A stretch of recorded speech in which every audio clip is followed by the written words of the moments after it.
Bem-vindo ao Tanoshi Nihongo Podcast, especial kanji, com conteúdo dedicado a você que, assim como eu, quer estudar o japonês como um todo. Sorede issho ni benkyou shimashou!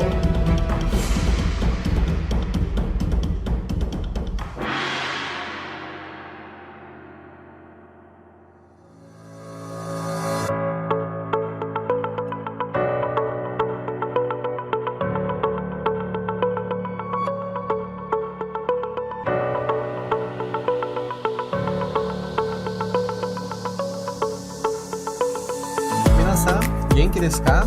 Boku mo genki desu yo. Hoje começa junto aos episódios regulares, os episódios exclusivos para falarmos de kanji. Neste, vamos discutir apenas esta forma de escrita, como os significados desses ideogramas, suas formas de leitura e aplicação em algumas palavras ou frases. Não falaremos de gramática aqui, pois temos os episódios regulares para isso.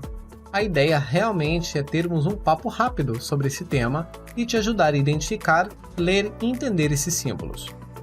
Uma segunda informação importante é que, caso não tenha uma noção básica do que é kanji e suas características gerais, ouça o episódio 5, ao qual foi o episódio dedicado a explanar essas informações, pois a partir de agora, as informações que passarei já levam em consideração seu conhecimento prévio.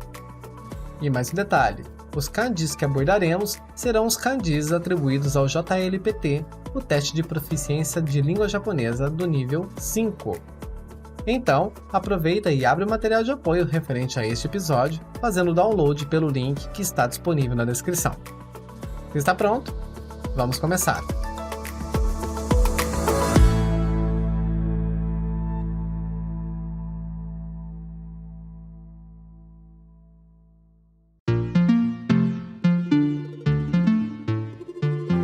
Vamos começar rapidamente pelo primeiro kanji, o kanji de montanha, que trata-se do kanji Yama.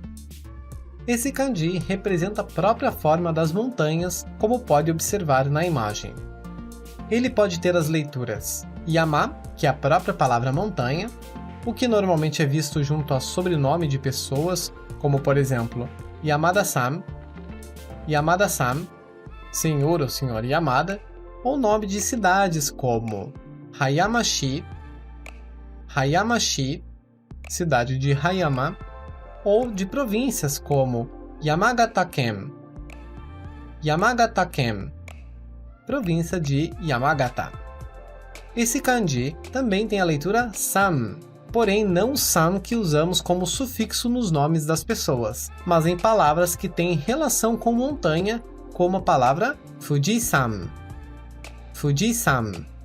que é o Monte Fuji, um dos símbolos do Japão. Também a leitura zan, usada em tozan, que significa escalada de montanha, e kazan, que significa vulcão. E um adendo, apesar do Monte Fuji ser tratado como uma montanha, na realidade ele é um vulcão ativo. A seguir o kanji kawa, que é o kanji de rio, tal qual representa as formas do rio. Ele possui duas leituras, sendo a primeira, kawa, que como o anterior também é mais frequentemente visto em sobrenome de pessoas, Yamakawa-san, e referimos ao senhor ou senhora Yamakawa. Também em nomes de cidades, como em Kawasaki-shi, que é a cidade de Kawasaki, ou então em nomes de províncias como, por exemplo, Ishikawa-ken, que é a província de Ishikawa. Já a segunda leitura, que não é muito comum, é a leitura sen, usada, por exemplo, em Shisen, que significa afluente. Lembrando que a palavra afluente tem relação direta com o rio, pois significa parte do rio que flui em grande quantidade. O próximo kanji é o kanji de arrozal ou plantação de arroz. O desenho dele representa um campo de arroz quadrado subdividido em quadros menores. As suas leituras são a leitura ta, como em tambo,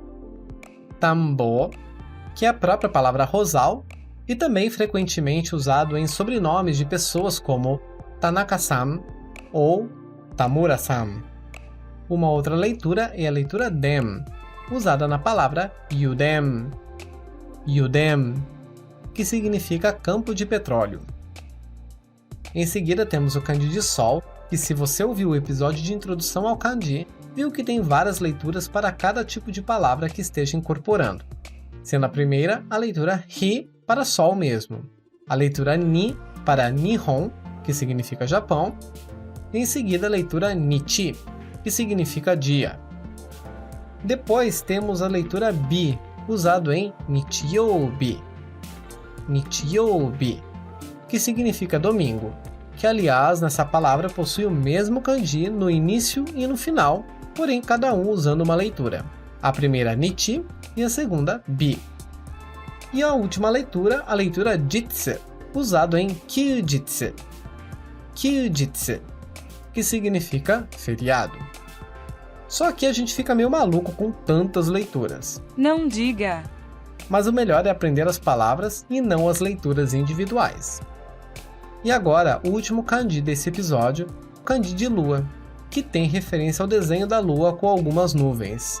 E como as 4 fases da lua têm forte relação com os meses do calendário, esse kanji estará bastante ligado a palavras que remetem à ideia de mês.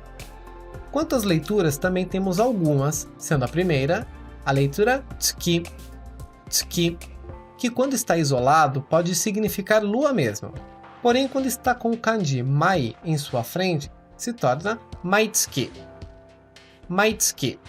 com o significado de todos os meses. Em seguida temos a leitura getsu, usado em getsuyoubi, que significa segunda-feira, ou então em kongetsu, que significa este mês, ou raigetsu, que significa mês que vem. E também tem a leitura gatsu, que está ligado aos nomes dos meses do ano, como em ichigatsu, que significa janeiro, nigatsu, que é fevereiro, ou sangatsu, que é março, e assim por diante. Este é um kanji muito usado exatamente por estar ligado a calendário. E estes foram os kanjis desse episódio. Mas para ajudar a memorizá-los, vamos praticar um pouco.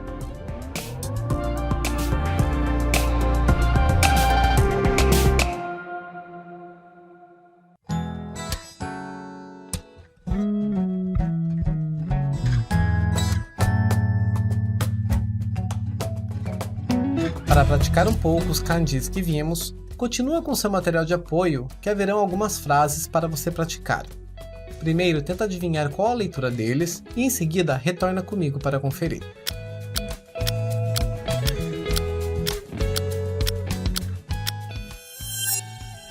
A primeira é Nichiyoubi Fujisan e ikimasu. Nichiyoubi Fujisan e ikimasu. Domingo, eu vou ao Monte Fuji. Getsuyoubi Yamada-san no uchi e ikimasu. Getsuyoubi Yamada-san no uchi e ikimasu. Segunda-feira, eu vou à casa do Sr. Yamada. Nairu kawa wa yume na kawa desu. Nairu kawa wa yume na kawa desu. O rio Nilo é um rio famoso. Kongetsu Fujisan e touzan shimasu. Kongetsu Fujisan o touzan shimasu. Este mês, escalarei o Monte Fuji. Muito bem, esses foram apenas alguns exemplos de frases com os kanjis que vimos hoje. Tenta praticar mais um pouco, principalmente a escrita desses kanjis, pois a escrita te ajudará a memorizá-los. E para te ajudar um pouco mais, nas demais páginas tem mais alguns exercícios para ajudá-lo na prática. Seguindo sempre o nosso mantra, Nankai mo renshu shiyou. Vamos treinar várias vezes.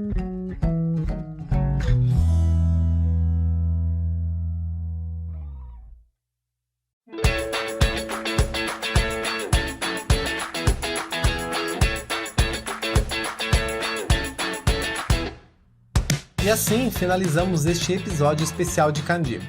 Ele é bem curto exatamente para passarmos rapidamente esses kanjis. E juntamente com os episódios regulares, lançaremos esses episódios focados apenas nesses símbolos.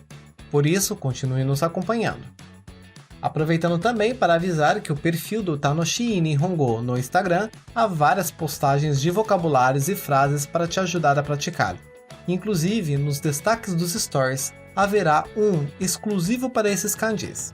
Então, vai lá no perfil e confere. Basta procurar por @tanoshipod com 2 i's, ou clicar no link que está disponível na descrição deste episódio. E também peço que compartilhe nosso conteúdo para aqueles que também desejam aprender japonês. Assim, podemos ajudar muito mais pessoas nessa jornada. E com isso, agradeço por ter me escutado até aqui. Arigatou gozaimashita! E fico te esperando no próximo episódio. E nesse episódio de edição vai dar algum recado? Acho que não, né? Isso mesmo, este é tão curto que nem vale a pena falar nada. Muito sensata você. Minasan, vamos estudar e nos aprimorar. Mata né? Mentira, tô numa ressaca filha da p... que nem tô pensando direito. Bem que percebi mesmo que você tá meio mole.